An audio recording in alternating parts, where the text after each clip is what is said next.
Мастер бүртгэлийг хэрхэн татах вэ? Шинээр үүссэн салбар нь үндсэн салбарын мастер бүртгэл болох хэмжих нэгжийн бүртгэл, порцын мэдээлэл, материал, амтлагч, хоолны карт, хоол, сет хоолны мэдээллийг сонгон татах боломжтой. Мастер бүртгэлийг татахын тулд дараах хоёр сонголтоос сонгох боломжтой. Эхний сонголт профайл хэсгээр нэвтрэн орж салбар нэмэгц хэсгийг сонгон шинэ салбар үүсгэхэд сүүлийн 4-р алхам нь мастер бүртгэл татах гэж дарснаар мастер бүртгэл татагдана. Хоёр дахь сонголт салбарын тохиргоо хэсгээр орж мастер бүртгэл татах зэсийг сонгон мастер бүртгэлийг татах боломжтой.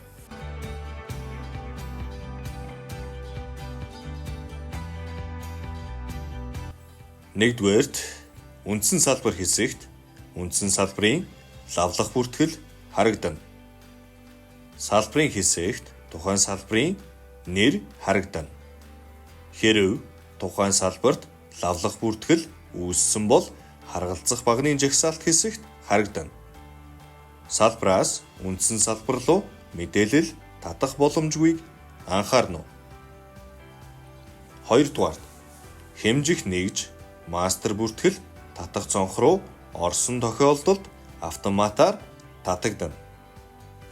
Гуравдугаарт бусад мастер бүртгэл буюу порц, материал, амтлагч, хоолны карт, хоол, сет хоол гэх мэтийн жагсаалтаас та өөрт хэрэгтэйг сонгон чек хийж татаж хадгалах товч дарснаар үүссэн салбарын мастер бүртгэл хэсэгт харагдана. Дөрөвдүгээрт татсан лавлах бүртгэлээ ахин татаж хадгалсан тохиолдолд тухайн бүртгэл шинжлэгдэн татагдана. Тавдугаарт лавлах бүртгэлүүд нь хоорондоо уялдаа холбоотой тул өмнөх бүртгэлүүд дутуу татагдсан бол дараах бүртгэлүүдийг татах боломжгүйг анхаарна уу? Жишээ нь та мах гэсэн материалын лавлахаас татаагүй бол тухайн материалыг ашигладаг хоолны картын бүртгэлийг татах боломжгүй юм.